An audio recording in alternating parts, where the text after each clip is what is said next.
more applicants, better hires. My name is Carmen Bryant. I'm the Vice President of Marketing here at Wizehire.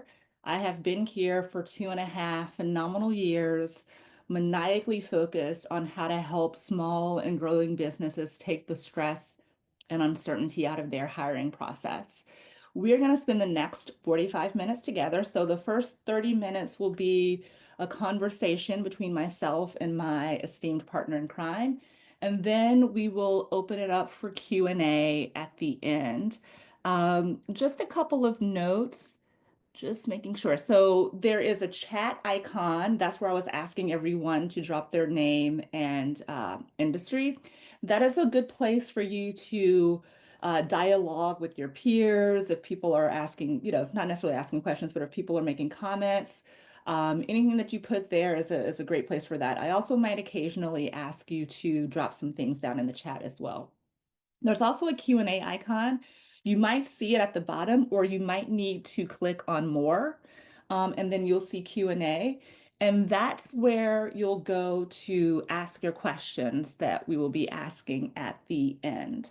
So chat is for conversation. Q&A is to ask questions of myself, Luana, or anyone else, and we'll do those live. But I wanted to make sure and share that with folks. Um, Before I was at Wizehire, I actually spent 6 years at Indeed leading their US marketing efforts. And so I am especially excited and thrilled to have my esteemed co-host, Luana Lim from Indeed, joining us today. I would love for Luana to take a couple of minutes, and I'm going to stop sharing my screen. Um, let's see. Stop share. There we go.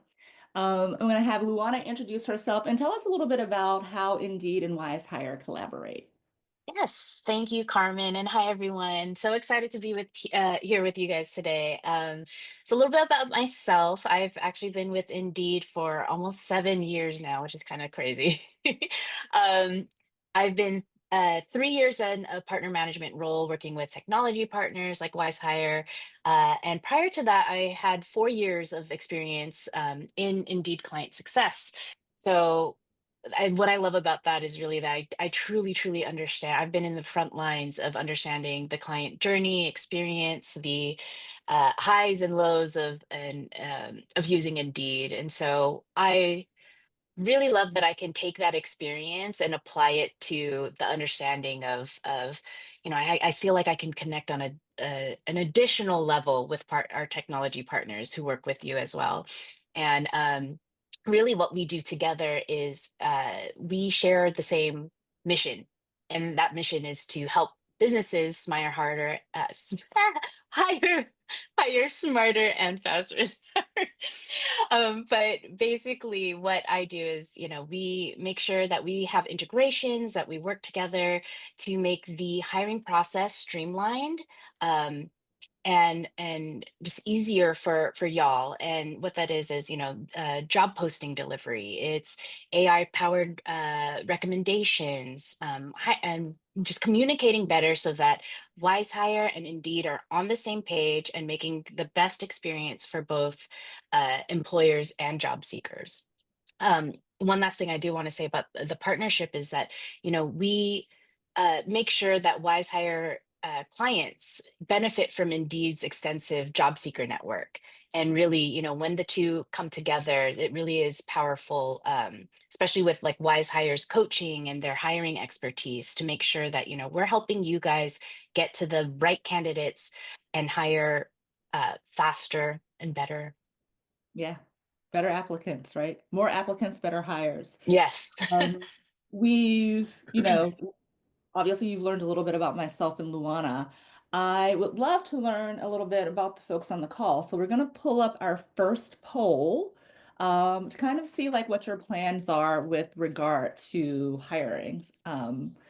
Yes, how many people are you planning to hire this year? Um, Give you all a few minutes to answer. Also, if there are new folks on the call, if you wouldn't mind dropping your name, location, and industry in the chat for your peers as well. that would be amazing. Take you all a couple of more moments. Okay, let's see what the results are. Okay. I'm always curious before we do these polls because I go in kind of like with my assumption of where the number is going to be. And I would have been wrong this time. A lot of folks that are going to be hiring 11 to 20 folks this year, many of you 21 or more. I was going more in that middle range. So I think this is going to be a really great session for you because if you're doing more than say 20 or so hires, you're getting hundreds, maybe even thousands of applicants that you're trying to figure out. Um, you know, you're trying to sort through that and get the highest quality candidates. So I'm really hopeful that this is going to be really compelling for you. Before we get into the nitty-gritty, though, I wanted to take a step back and think about the macro environment. Because I know that Indeed closely monitors labor market trends, and so I wanted to start there. What should employers be most aware of in 2025? Yes. So, as you mentioned, Carmen, we have an entire economist team that studies the labor market and puts out information on, what to expect. So they put together what's called a U.S. hiring trends report. And what that includes is it's so chock full of information. But what I did is I pulled out a couple of golden tidbits for y'all. So really what they found was that we have a strong economy, and just seeing how many hires folks want to make, that makes me really excited because I feel like that really um, supports that. And so what they have found is that while the economy is strong, there is a delicate balance that needs to be met. And what that means, what that balance is that hiring and quitting rates need to either stabilize or improve, while unemployment rates and layoffs need to remain low. And essentially, what that means in easier to understand terms, the amount of people coming in need to either match or exceed the amount of people going out. Um, Another thing is that, employers really need to figure out how to do more with less. Our economists predict that there's going to be a dwindling labor supply. And the reasons for that include, like, our population is aging and starting to retire. Immigration policies are returning back to pre-pandemic trends. Um, and so that also uh, puts us in a place where we need to be able to embrace flexibility. So if that's the case with the labor market or labor supply dwindling, there is a growing focus, and I started noticing this last year, on reducing education degree and experience requirements, and really starting to just focus on, are the skills there? Do they have the skills that are needed to perform this role?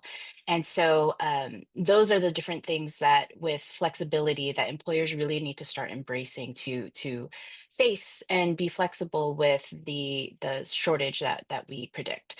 Um, our economists also put together, or what they do is they have a Indeed job posting index, and what that does is it allows us to understand, like, how each industry and sector, or just overall, how things are trending. And what prior to our chat, I looked into a couple of relevant sectors. So what we found is that there's actually a decline in the hospitality and tourism sector this year. Jobs have decreased by 11% year over year, compared to last year. But for those in the insurance industry, that sector is actually experiencing growth. So we're seeing an increase of 7% of jobs year over year. And so again, while you may have the macro perspective of how the economy is doing, and how each how the jobs are uh, uh, showing up, or showing us how the economy is doing, each sector is different, and there are trends for the ups and downs, and that's what that shows us. um, all of this information is on our hiring lab website, which is hiringlab.org. It goes into way more detail in what I than what I described. So I really recommend that everybody go to the website, download that trends report. And some of the other things that it goes more into is like wage growth, remote work, and even like Gen AI impact on the workforce. So lots of good info. Go check it out. Yeah, I love hiring lab.org. We use that quite a bit here. So for sure would recommend that. So I'm curious, and I apologize because I'm going to ask you all to do a little bit of work, who are watching. I would love to know what your biggest hiring challenge is right now. I mean, obviously you came here, so I might be biasing the question a little bit, but what is your top hiring challenge? Because it's one thing to hear about what's happening at a macro level, but what is it? What is the impact of that on you in your hiring process? And if you could drop that in the chat, that would be wonderful.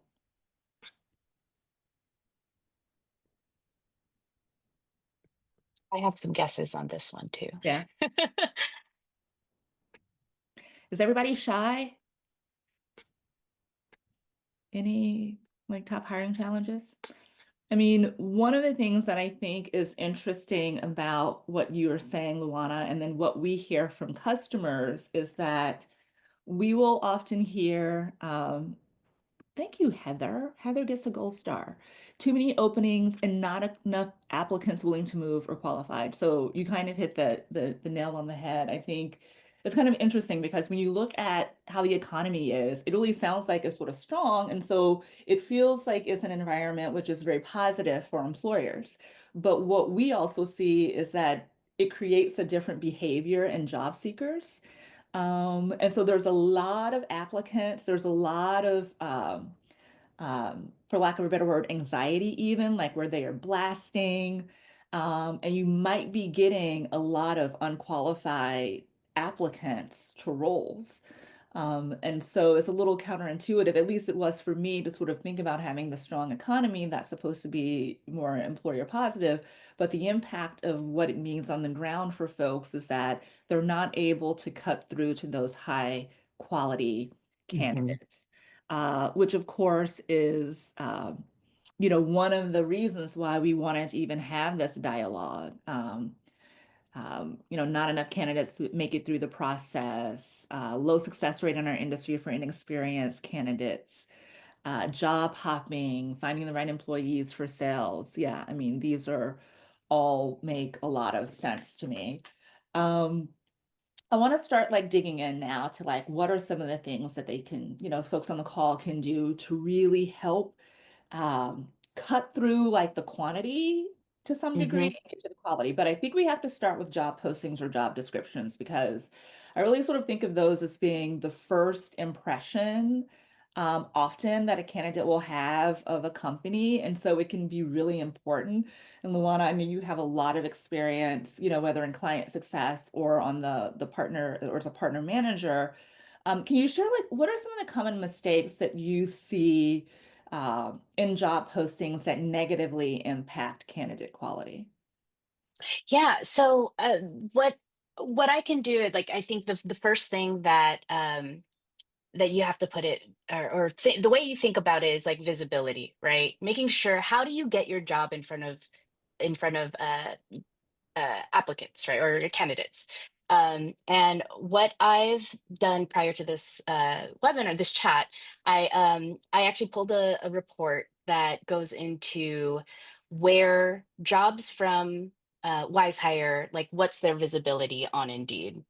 Obviously, from a very macro level, like it didn't see job by job, but there are things that you can do to make sure that you're getting the right just getting a higher quality experience for candidates, and that what that is and then again, you know, just getting higher visibility as well.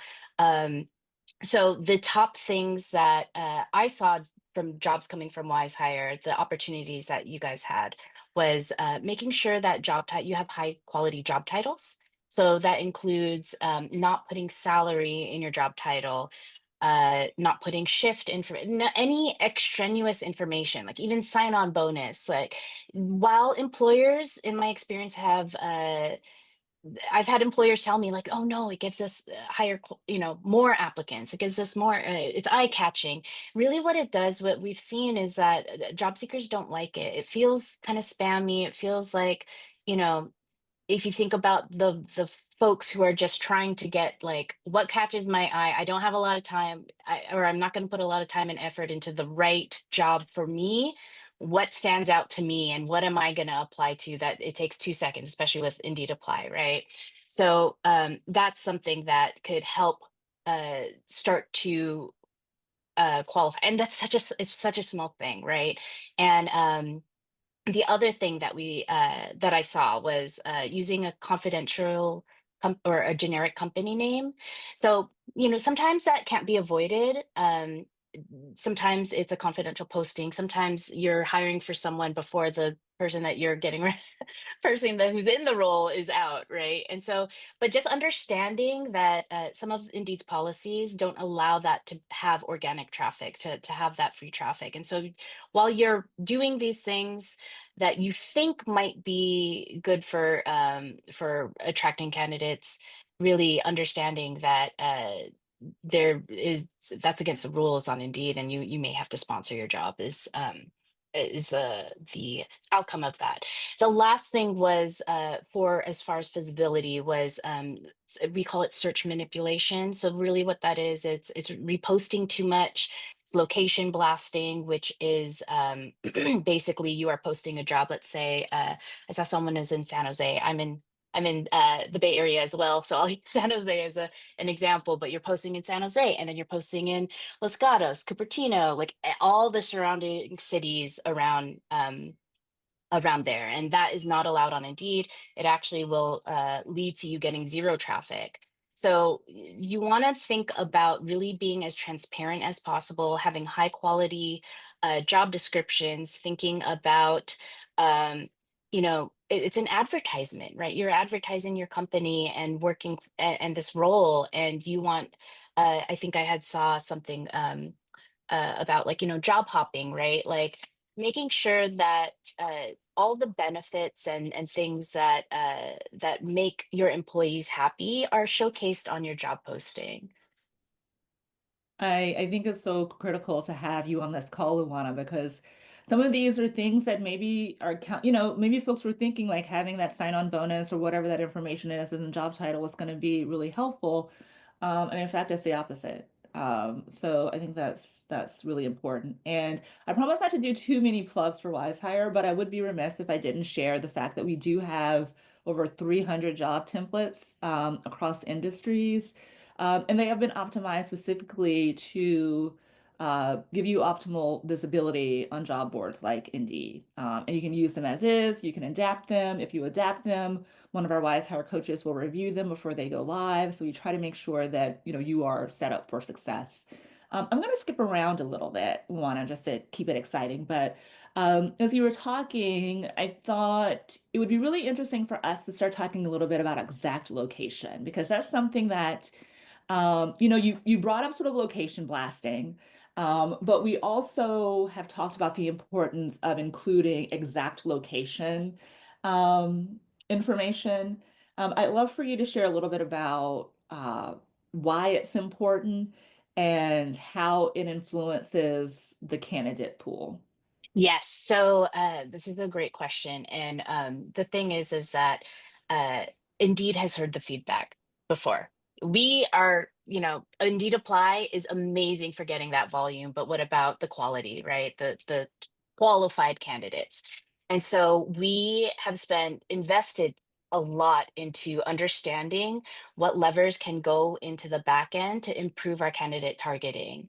And one of those actually last year came out that it was exact location. So when an employer specifies the precise location of a role, what you're doing is it helps ensure that only the candidates who are really truly willing and able to commute or travel to and work in that location are the ones that are applying.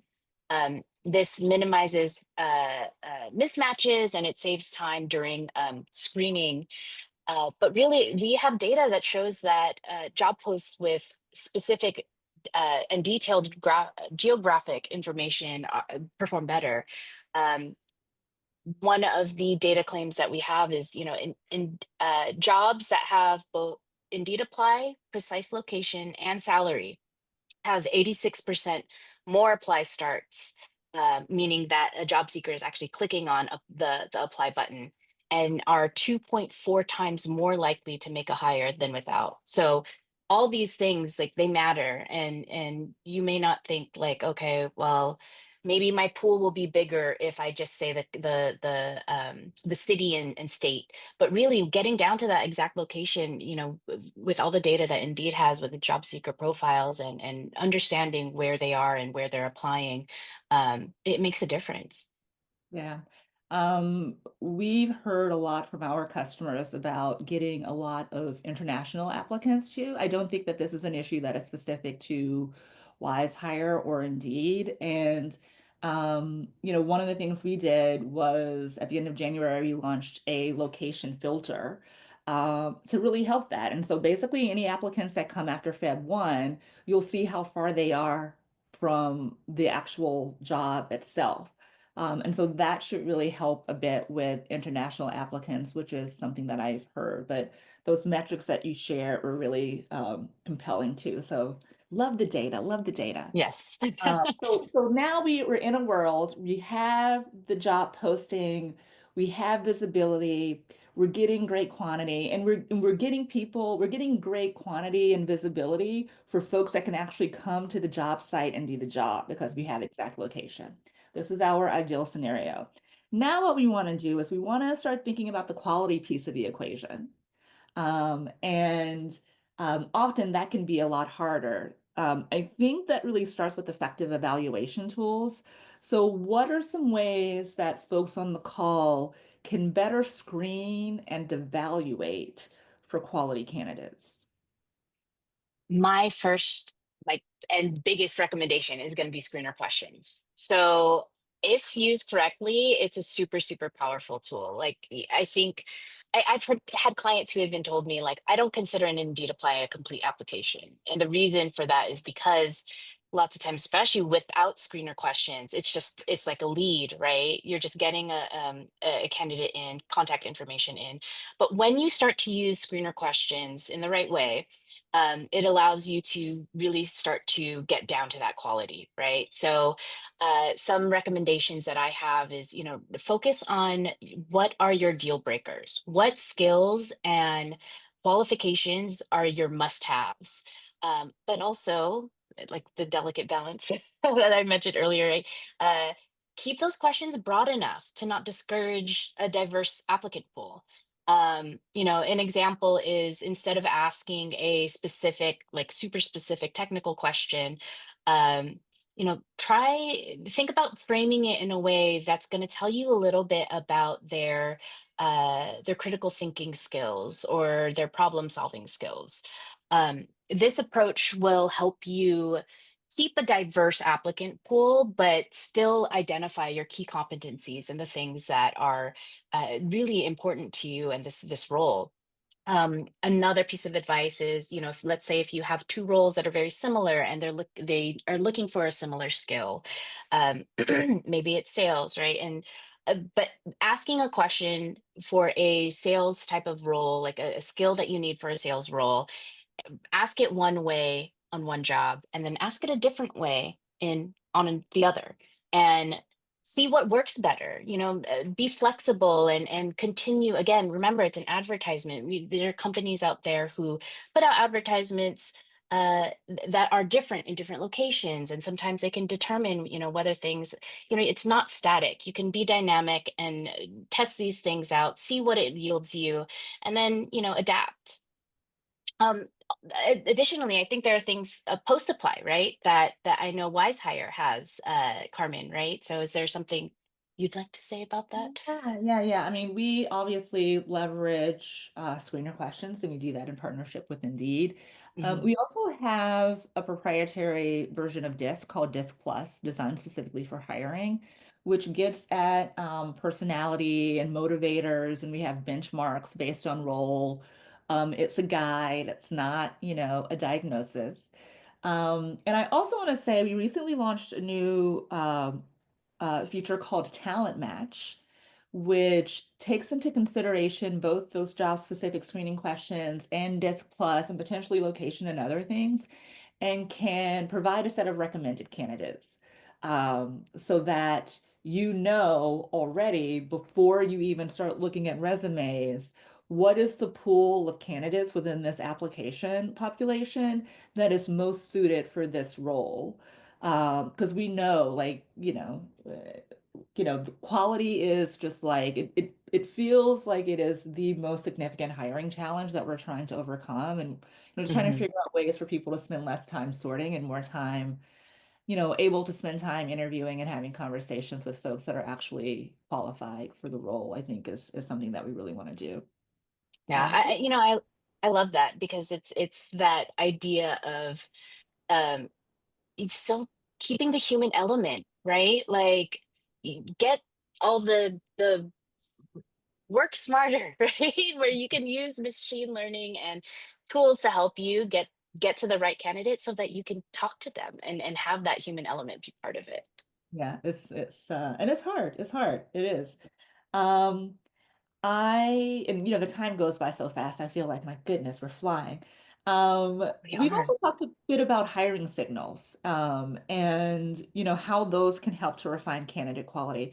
I'd love for you to share a bit with folks about what do we mean by hiring signals Yeah. and how they can actually help. Yeah. So hiring signals, very, very simply put, are candidate statuses just after they apply. So they're feedback indicators, and what we have is actually a integration. It's called disposition sync, and Wizehire has it. It automatically anonymizes and sends those hiring signals back to Indeed. What that does is it allows us to understand when a candidate does move down the hiring funnel, whether that is they were contacted or interviewed, made an offer, all the way down to hired. But what it also means is when a candidate is unqualified and they don't move forward, if they have the rejected status, Indeed would also get that. And what we do with that data then is, again, like I mentioned, we're heavily investing in candidate targeting. We are able to then fine tune and get that targeting better. We will show your job to the candidates that are have similar profiles to the ones that are successful, and suppress the profiles or move not show the job to those unqualified candidates. It really does help us make sure that we're getting your job in front of the right audience. It improves our algorithm. If you guys have ever got in contact with Indeed CS and asked, like, where's my job? But like lots of times they'll respond with, oh, our algorithm. So that's that machine learning, that AI behind the scenes that, is working hard to make sure that you, again, can get your job in front of the right audience. And we have data that shows that when employers send us disposition signals or hiring signals, um, there is actually a 14% increase in positive outcomes for candidates. Awesome. Oh, okay. So, um, 14% positive outcomes. I could make an assumption, but I want to ask it explicitly. When you say positive outcomes, what are you talking about? Yes, yes. So what that means is when a candidate moves in a positive direction, like not that they're more qualified than not. I love that. And Luana, you're doing some of the hard work for me. Like, one of the things that we are constantly telling people is to move people, like, you have to build for no as well Yeah. as yes. I think too often in our hiring process, we focus on building for yes. How do we making sure that the people we hire, we let them know immediately. But building for no is also really important too. And I think what you're basically saying is that if someone is rejected, one, let them know. But two, that data is really important because it helps, you serve up the right applicants to folks. I'm gonna skip the next poll. I was gonna like do a poll, but I want to make sure that we have plenty of time for questions. So I want to jump right into this idea of dispositioning. And you talked about Hmm. dispositioning. We talked about this idea of building a hiring process that works for people who are getting hired and for people who are not. How do you think dispositioning practices actually impact, um, the business's talent pipeline? Yeah. So we at Indeed, we have research. Feel like I keep going back to them. We just have so much data, but really You have what a we ton do of is, data, and I can say yes. because I used to work there, and I would always talk about we have a trillion terabytes or whatever it is of data. Yes, So, right. So basically, we our research shows us that, disposition matters, like hiring signals matter. Um, when employers communicate effectively about a candidate's status, it can really strengthen the talent pipeline. Besides the audience targeting that I already talked about, really what it does is it builds trust. It builds trust with the candidates, especially when you're letting them know where they are. It's that transparency, right? And what that does is it will, when people remember that. And then I think that's the thing is that, you when you are transparent, when you are communicative, when you're putting your best foot forward because this is your brand, it leads to more engaged and more responsive applicants in future cycles. Yeah. I mean, so you heard it here. It's really important. And I think that like it does a lot to um, really build trust, but also to make sure that that data is being sent back and getting you higher quality candidates. Hmm. Um, I want to ask a little bit about responsiveness too, because when we Hmm. talk about this position, we talk about, letting people, moving them to the higher, rejected, whatever area it is. But there's also a component in there that is around timing, I think. Hmm. So I want to hear a little bit from you about how an employer's responsiveness um, can impact their brand on Indeed and what Yeah. that, just share a little bit more What on that. that means. Yeah, yeah. So I would say if you've ever looked for a job or applied for a job, we have a term for what non-responsiveness is at Indeed, and it's called the black hole, right? And just the feeling of putting so much time and effort into your application, like, again, if the employer has done the right thing and made you excited about the role, you spend all this time and effort in making the perfect application because this is your next job. This is what I want to do, right? And when you don't respond to that candidate who has then, put their best foot forward for you, it can be damaging to your brand. Like, I have clients who have prided themselves on being uh responding to every single application that they receive. And, that's while it's I know it's difficult, especially if there's no automation that's into it. But, one of those clients owned an insurance company and he was like, what if one of these applicants is one of my clients? And would I ever let them reach out to me about their account and not get back to them? It can be hurtful, right? And so I think the way we help candidates know when an employer is responsive is we have what's called a responsive employer badge. You all are eligible for it because Wizehire has the disposition sync integration.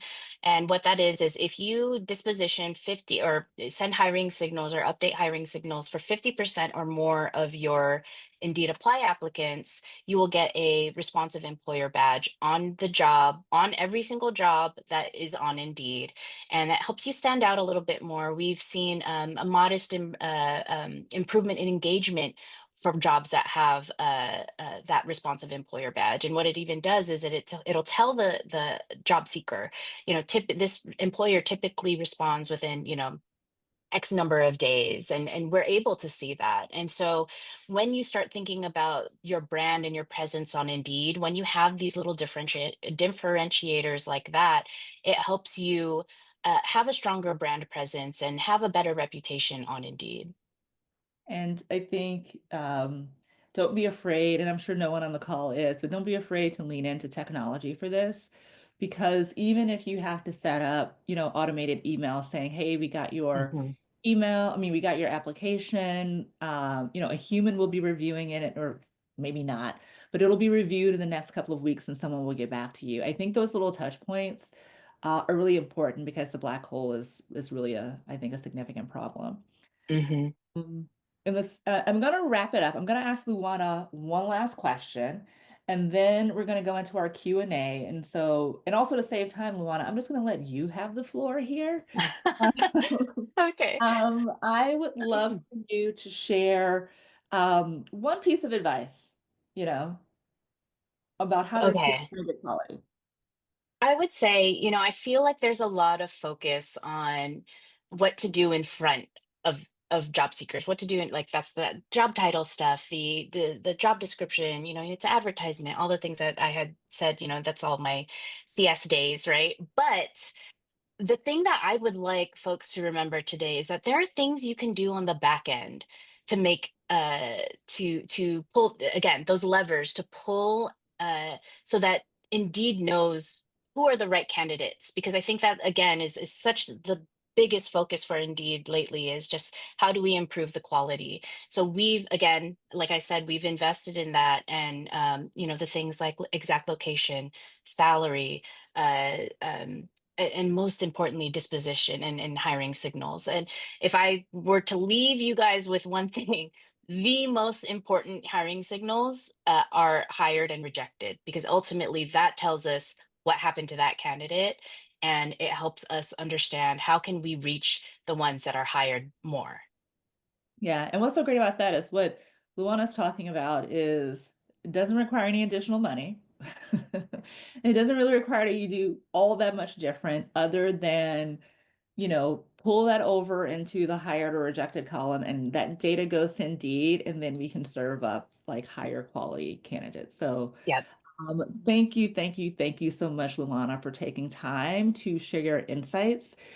We do have Luana and myself on the call for another 10 minutes or so if folks want to ask questions.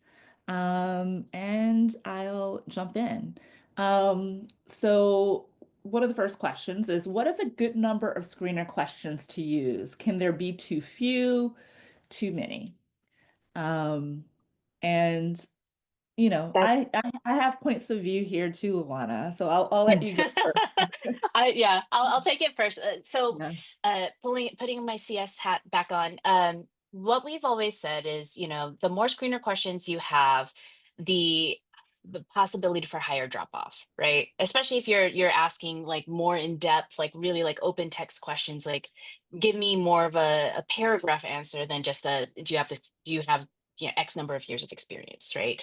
And but when you think about, and that's the thing, I think that there's the trade-off of, like, when it comes to knockout questions, or having these more in-depth questions is you may have that drop off, but the people who are applying to the job and taking the time to answer all those questions are the ones that are really invested and really like have the intention of, I want to apply to this job. um I know it's not a number, um that I'm telling you is the number of questions, but I think that's the way to think about it. It's while we see the longer apply process leads to higher drop off. Again, I think there's that exact correlation of the investment from that job seeker that they really want to apply. Um, did you have anything to add, Carmen? We went to the same, I think, university of like of like hiring and screening. And I don't know if folks could see, like there were some folks from Wizehire who are on the call, so I'm not sure if you can see the response, but we recommend no more than four screener questions. And I think that, you want to be thoughtful about it, like as far as, Hmm. if you are in insurance and you need specific licenses or real estate, right? Like you want to use those screener questions as an opportunity to know very quickly if that person meets that bar, because you're not going to be able to hire them if they don't meet that. And we have a lot of screener questions already built into our platform. that you can use as well. And if you need custom ones, we can explore that as well. But I think that's a great question. Yeah, and I Um, think four is a good number too. I think I know Indeed has a number. I just can't remember yeah, I what wasn't that might sure. be. Yeah, for some reason, five was coming to me, but that could also just be because five is just like a nice round number. Yeah. Um, I'm gonna skip this question just because the second one, there's one that's very correlated to this, which is this Wizehire Indeed provides suggestions for screener questions for employers to review and adopt. Yes, we do. We do have screener questions. We have them, you can even see them by role so that if you, or you can get guidance also from our coaches as well, but we can do that. So I did just want to follow up with that since it was very closely tied to the previous question. Um, on the flip side, are you using metrics to help candidates, I'm guessing, help candidates know why they are rejected? Um, that is not something that we have done, Luana. I don't know if that's something that Indeed is doing, but I think I'm also curious to know. Um, I'd also be curious to get a little bit more insight in like how that is helpful because I think if it's something that we can think about that's really going to improve the process for you. I'd love to get more insight in terms of how, um, because maybe that's something that we can explore. But Luana, I don't know if you. Yeah, no, I think in regards to, helping candidates understand, we would love that. I think, Indeed's number one, like our highest priority has always been the job seeker, right? We even have like an orange chair in every single meeting room, and we say that's where the job seeker is sitting, right? Um, we would love that. But I think it is so employer feedback dependent that it's I think like 10 steps from where we are now, because if we first we're just trying to get the the signal that the client the job seeker or the candidate was rejected, and then I think, definitely it's something that we would want to understand further of like if we can get that quality uh understanding of like why were they not, because I think at the end of the day we want our job seekers to understand and learn also, like if that's a job that required x number of years of experience, like I think this is especially for those who are maybe switching industries or starting out right after graduating, that, oh, this is the kind of job I want to have, but they don't understand that, you should aim a little bit lower so that you can build up the experience that may be required or the skills that may be required. So future thinking, Yeah, I asker. love that. I would, yeah, if you want to send me like Carmen at wisehire.com, just like some information, because I think that's a really interesting question. But you're right, it's very employer dependent. So it's a conundrum.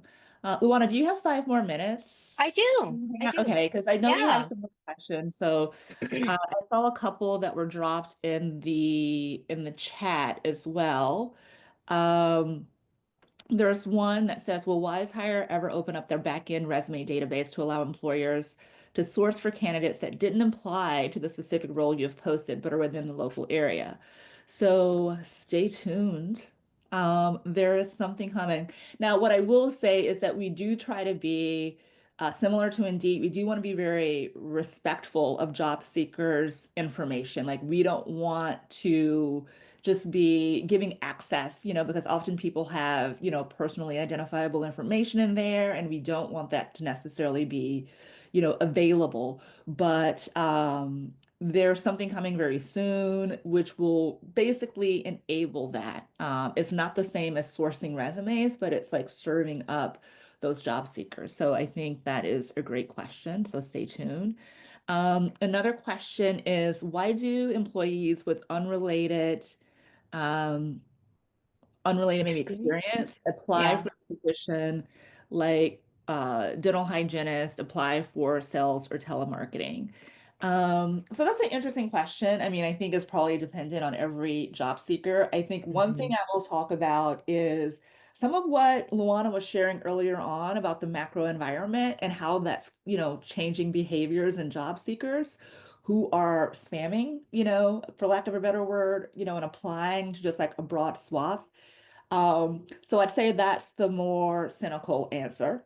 I think there's potentially a more optimistic answer, which is that, depending on certain roles, that there can be really transferable skills. Like if you are someone who is customer facing and is used to, uh, working with the public and navigating those things, you might actually be really good in a sales or telemarketing position. I'll share that, like, here at Wizehire, for our SDR roles, our cell development reps, we've hired a number of folks who were previously nurses who have been extremely successful, or they come from, customer facing roles. So I think that some of it is the job seeker behavior, but I also think that sometimes depending on the role, and I think that there are certain things like screening questions and Hmm. AI enabled kind of like matching, which can help you think about how to mine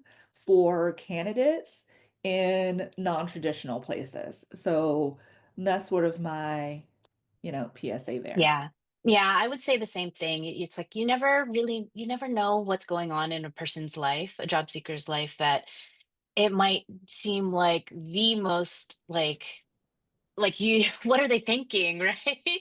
But you never know. And that doesn't mean, again, like skills, right? We're not looking at like the trend is not so much the experience and the degrees, but now the skills. Do they have the skills?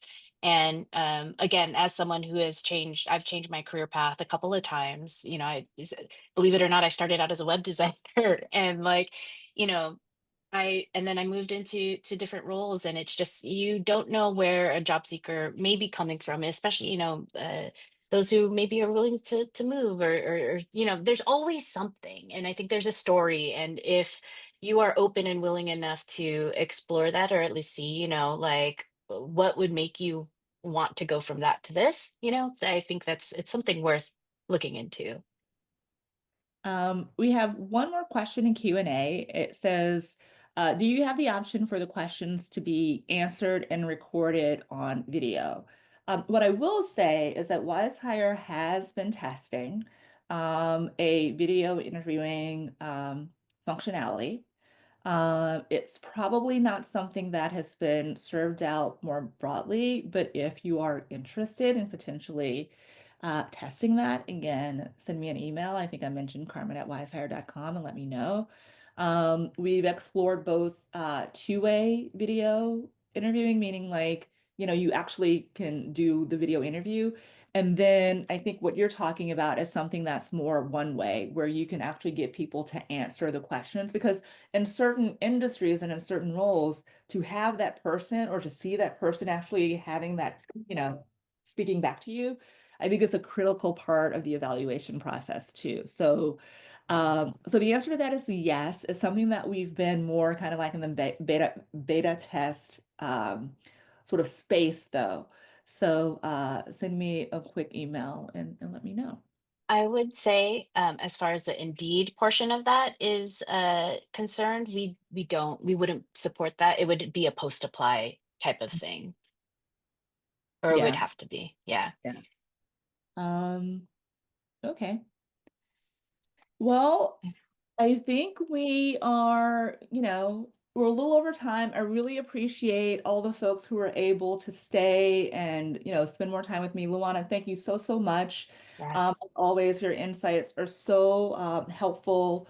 And thank you everyone who gave us your time and attention. And if there's anything that we can help you with, please reach out. Also know you will get this recording.